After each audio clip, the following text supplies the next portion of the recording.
Você deveria ter sempre uma compreensão evidente de onde se encontra hoje do ponto de vista financeiro.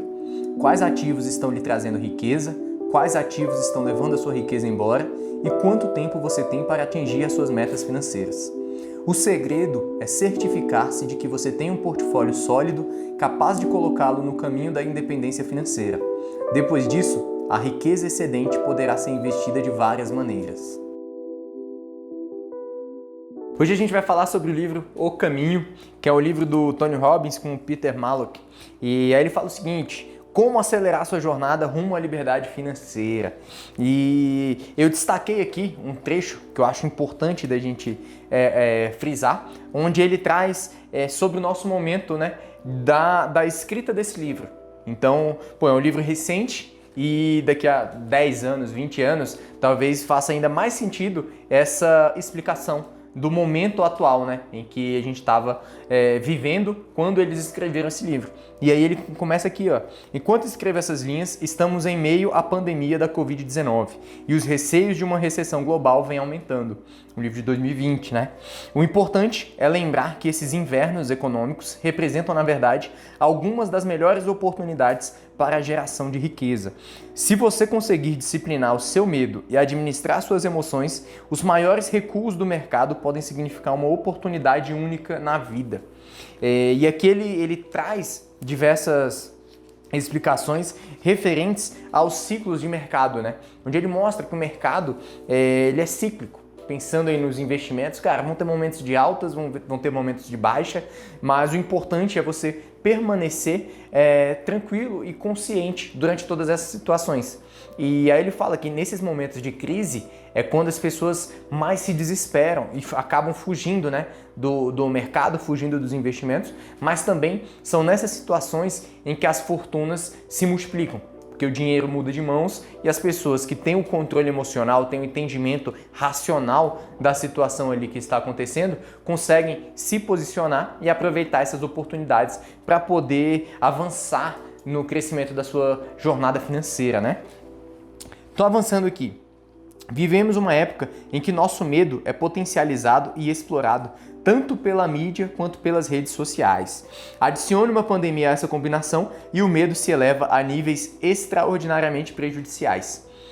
As boas notícias ficam escondidas atrás da mais recente tragédia, ameaça ou enxame de vespas assassinas que se aproxima de uma cidade perto de você.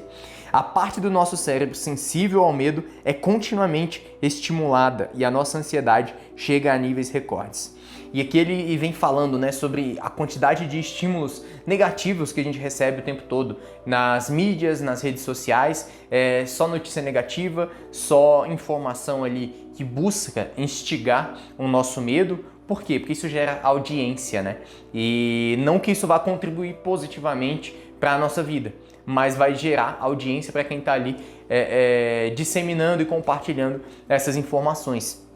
E aqui ele já começa com essa ressalva da importância da gente filtrar as informações que a gente consome e da importância da gente controlar as nossas emoções, principalmente o medo, né, diante de todas essas situações. E aí ele fala aqui: se não aprendermos a controlar o nosso medo, a dominar a nossa mente, nunca agiremos efetivamente sobre os grandes princípios deste livro. Coragem não significa não sentir medo, significa agir de forma coerente e seguir adiante apesar do medo. E aí ele fala, cara, é natural a gente sentir medo, né? Faz parte dos nossos mecanismos de defesa, serve para a gente poder permanecer vivo. Vem lá dos nossos ancestrais, né? Lá dos tempos da caverna. Então é natural a gente sentir medo, mas acaba que a mídia e hoje as redes sociais acabam explorando esse nosso instinto primitivo, né, do medo. E a gente precisa saber lidar com esse medo. Cara, filtrar as informações que a gente consome, veio uma situação aí totalmente externa ao que a gente poderia prever, que veio uma pandemia.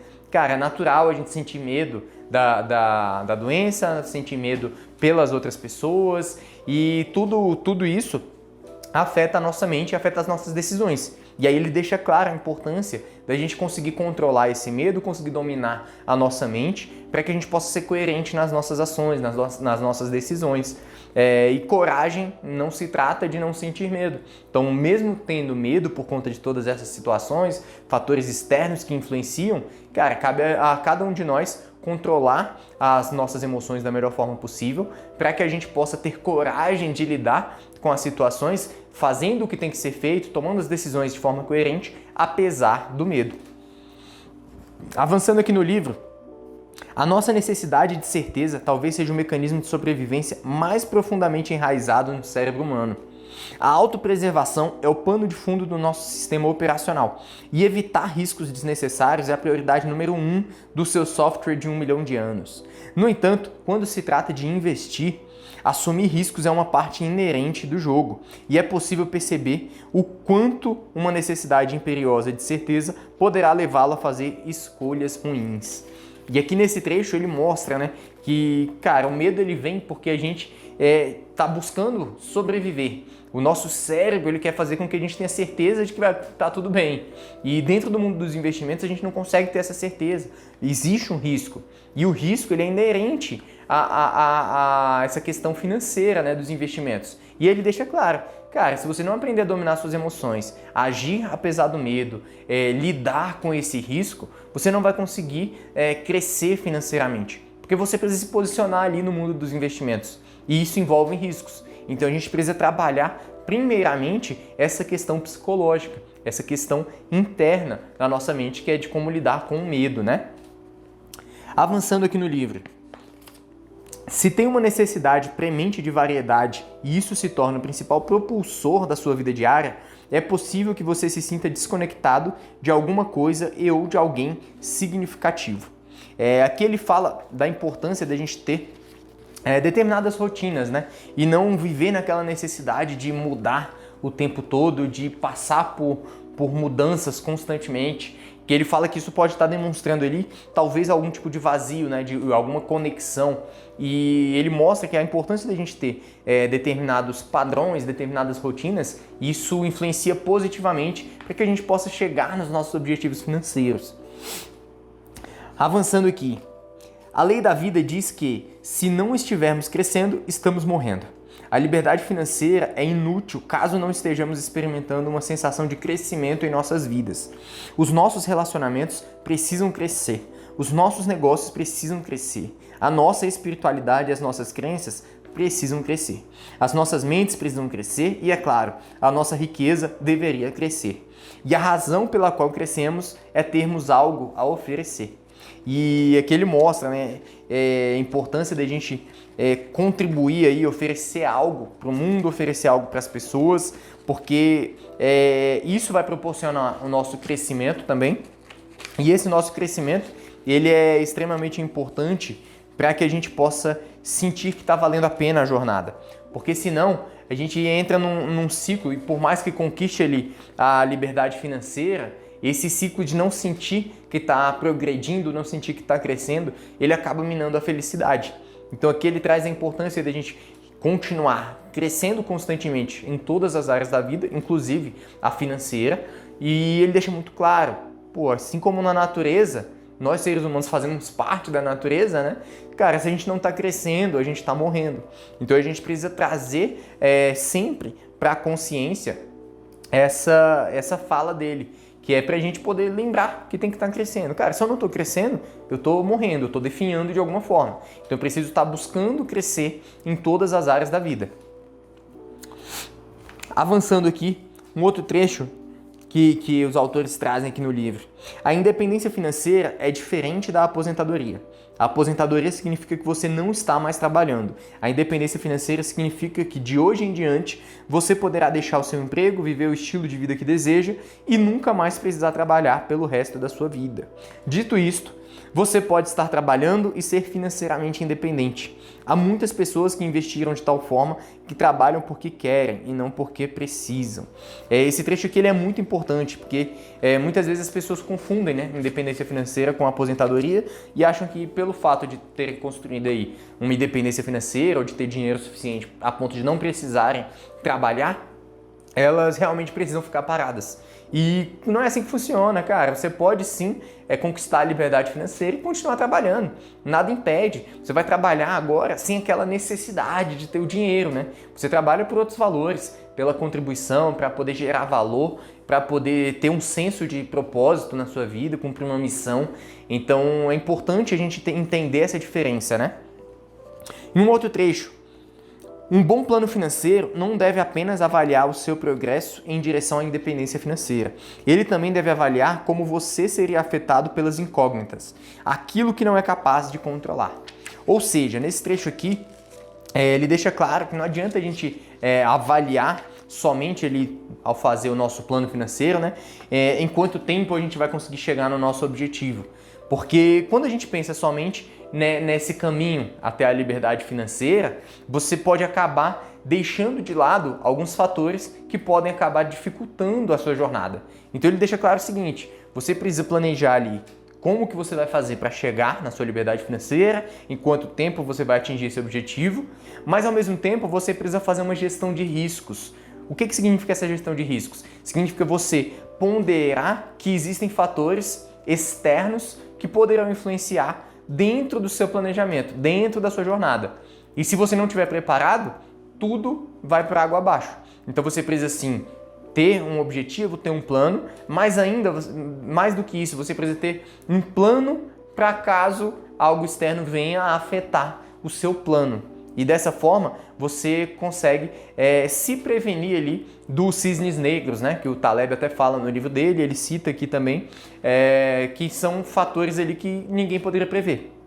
Como foi o caso agora da pandemia, da Covid-19, como foi o caso do atentado às Torres Gêmeas, lá em 2001. Então eram fatores que não faziam parte do planejamento da vida de ninguém.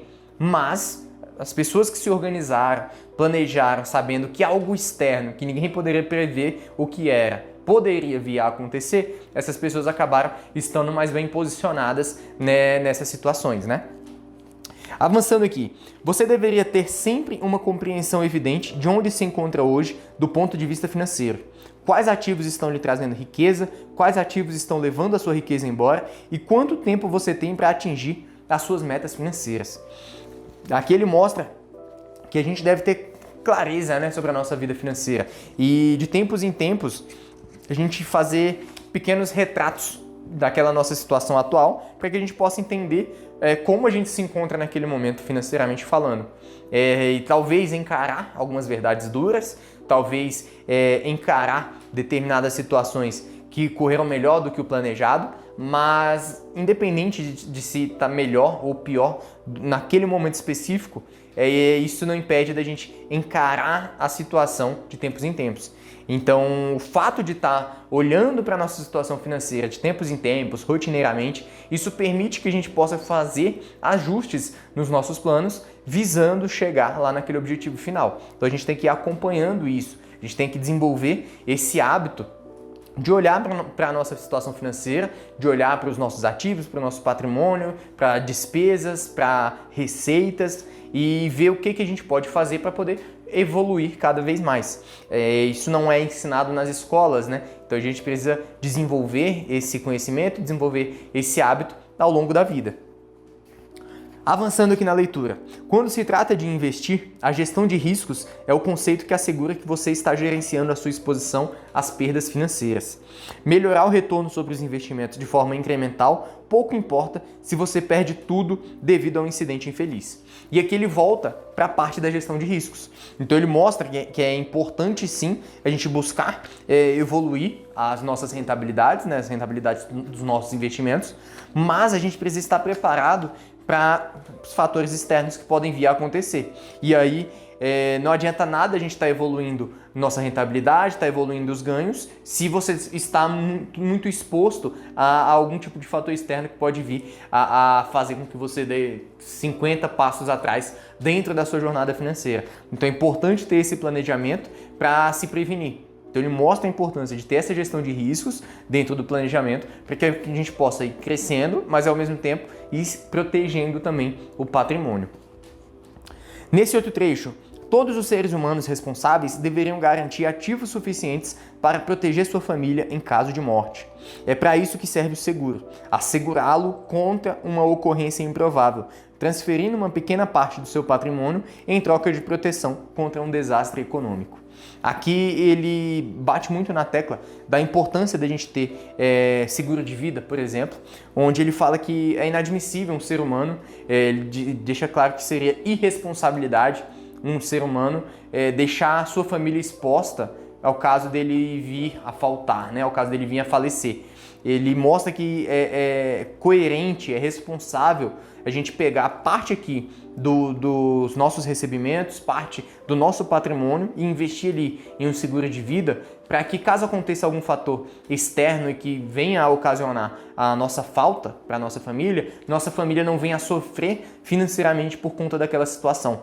Então você já se organiza, você se responsabiliza por aquela situação previamente para que, quando isso venha a acontecer, a gente espera que não seja de forma repentina, não seja por agora, seja o mais longe possível, né, do nosso momento atual, mas são situações que a gente não consegue prever.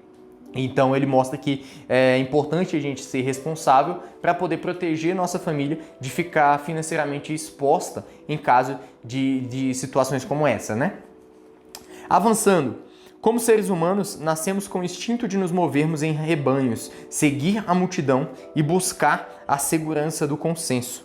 Embora nosso instinto de seguir o grupo possa nos ter sido útil quando os nossos ancestrais estavam caçando mastodontes, hoje em dia ele é fatal para as carteiras de investimento. Que eles deixam claro a importância de a gente não seguir a grande massa. Ele fala sobre o efeito manada, né? Que é esse fator psicológico da gente ter uma tendência de decidir seguir um rumo de acordo com o que a maioria das pessoas estão fazendo. E com relação aos investimentos, isso pode ser fatal. É importante a gente ter consciência. Cara, se a maioria das pessoas está indo por um caminho, talvez seja melhor a gente ir pelo caminho oposto. Não de forma impulsiva, não sem fazer um pensamento analítico e racional. A gente precisa sim avaliar a situação, mas provavelmente o melhor caminho vai ser aquele oposto ao que a maioria das pessoas estão fazendo, principalmente dentro do mundo dos investimentos. Nós tememos perder mais do que gostamos de ganhar. Aqui ele mostra esse fator psicológico, né, onde o ser humano ele tende a ter mais medo de perder do que vontade de ganhar. E esse fato faz com que as pessoas acabem evitando demasiadamente riscos, exposição a oportunidades ou possibilidades de crescimento, porque também existe a possibilidade de perda nessas situações. E aí ele mostra, né, que a gente precisa focar em ganhar. Cara, a gente precisa gostar de ganhar, ter a vontade de ganhar, de vencer, mais do que um medo de perder. E a maioria das pessoas tem muito mais medo de perder do que vontade de ganhar. E isso faz com que elas congelem, faz com que elas não entrem em ação, faz com que elas não tomem decisões referentes a questões que possam proporcionar crescimento para elas, tanto quanto pessoas, quanto como profissionais, e também um crescimento do ponto de vista financeiro. As pessoas, pelo medo de perder, acabam congelando, ficando paralisadas e não agem para buscar ganhar, para buscar ter esse crescimento financeiro. Avançando aqui, nesse outro trecho, eles falam o seguinte: você e eu temos um cérebro de 2 milhões de anos que está sempre procurando o que está errado. Ele foi projetado para um propósito: nos manter vivos. Sobrevivência é o nome do jogo. O software do cérebro não foi programado para fazer você feliz. E essa responsabilidade é sua. É o seu trabalho dar uma direção à sua mente, é o seu trabalho procurar o que é certo, o que é belo, o que é afetuoso, o que é engraçado e o que é significativo na sua vida. E aqui eles complementam falando sobre a importância da gente aliar a liberdade financeira a propósito, a felicidade, a realização pessoal. E ele deixa muito claro que o objetivo do nosso cérebro é somente nos manter vivos, é proteção. Ele não tem o objetivo de nos fazer felizes. E aí a gente precisa conscientemente buscar colocar isso na nossa vida. A gente precisa buscar a felicidade, buscar as conquistas, a realização pessoal, buscar vivenciar propósitos, ter um senso de missão, contribuir com o mundo e obter conquistas também ao longo da nossa vida. E ele deixa muito claro que o cérebro primitivo nosso cérebro ali inconsciente, ele não vai ter esse instinto de nos levar por esse caminho. Então a gente precisa conscientemente ir gerando alterações ali nas nossas crenças, nas nossas ações, nos nossos hábitos, para que a gente possa de alguma forma ir nesse caminho da felicidade, da plenitude e do sucesso. E para finalizar, eu trouxe aqui esse último trecho onde eles falam o seguinte: sim, este livro é sobre liberdade financeira e trata-se de um objetivo digno.